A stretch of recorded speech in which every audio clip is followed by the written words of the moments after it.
Bonjour à toutes et à tous et bienvenue dans ce nouveau tutoriel dédié à InDesign CC.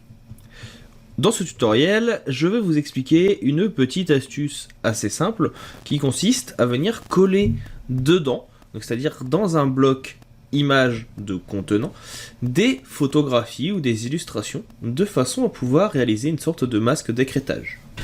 Vous allez voir que de base, il est assez compliqué de venir faire des découpes d'images dans Photoshop, mis à part dans InDesign, je veux dire, mis à part si vous venez réaliser des formes spécifiques avec la plume, outil qui se trouve ici. Et pourtant, il existe un outil qui permet de venir créer très rapidement vos masques d'écrêtage, mais il y a des petites subtilités.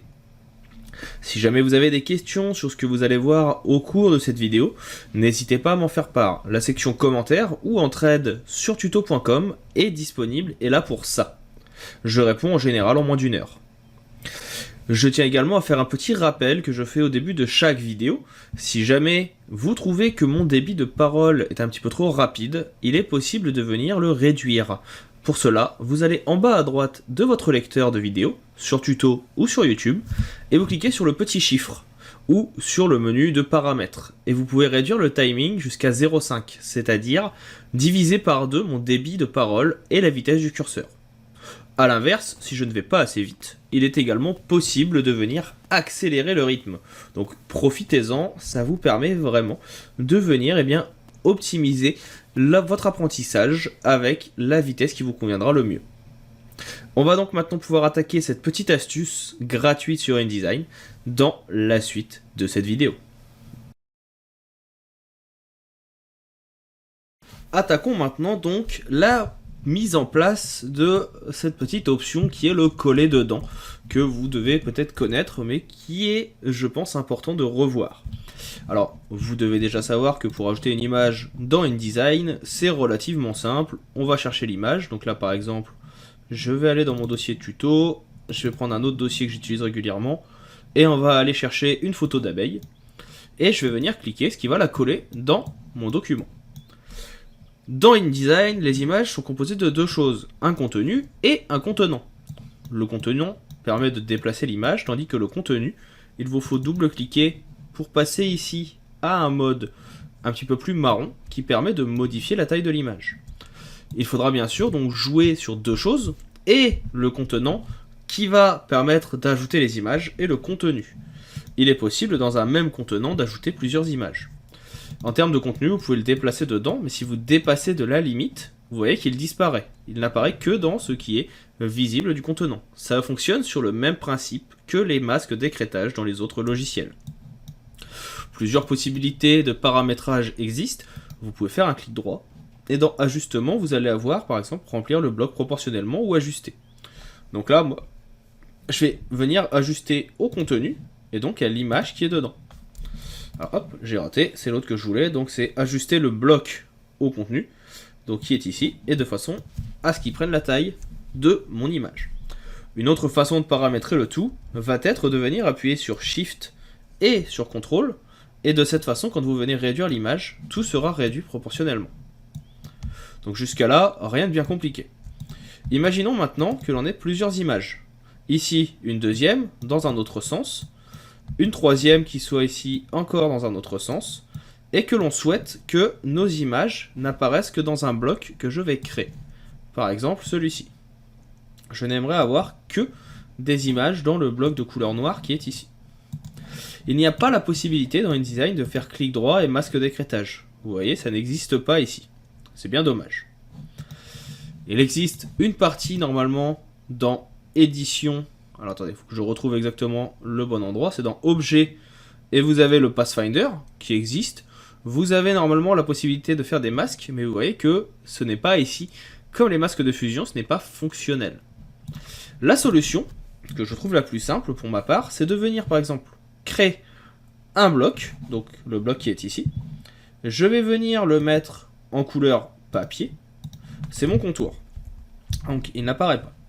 Maintenant l'idée c'est que je peux venir couper mon image, CTRL-C, et si je clique sur mon bloc contenant le nouveau, et que je fais clic droit, je vais avoir coller dedans. Raccourci CTRL-ALT-V. Et automatiquement, il va se coller dedans. Et on peut déplacer le bloc de contenu de mon image, mais aussi, encore une fois, en double-cliquant le contenu. Ça, c'est le numéro 1. Maintenant, imaginons que je souhaite, je reviens en arrière, déplacer mes 3 images. Si je les coupe, CTRL-C, CTRL-X, et que je colle maintenant dans mon document, vous voyez que j'ai sélectionné ici ce bloc, je fais coller, je n'ai plus le coller dedans. Si je colle sur place, ça va coller au même endroit, mais ça ne rentrera pas dans mon bloc, et c'est bien dommage. Et bien pour arranger cela, il y a une petite technique. Il vous faut tout simplement faire un clic droit et grouper vos éléments ou les associer qu'un CTRL-G. De cette façon, vos 3 photos sont maintenant un seul et même élément. Si je regarde dans mes calques, on le voit, ils sont groupés.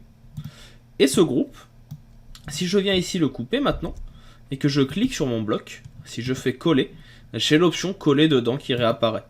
Et on peut maintenant venir réaliser notre masque. Là, je le fais sur une version qui va être carrée. Mais il est également possible de venir le faire, par exemple, avec une forme qui aurait été réalisée à la plume. Imaginons que vous avez ici votre forme, et vous voulez que vos photos apparaissent dedans.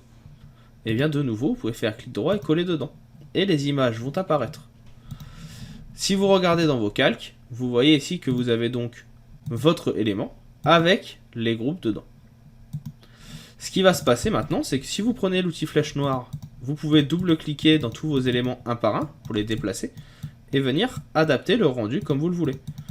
Si jamais vous voulez aller plus vite, la flèche blanche qui est ici vous permet de venir sélectionner directement l'image souhaitée.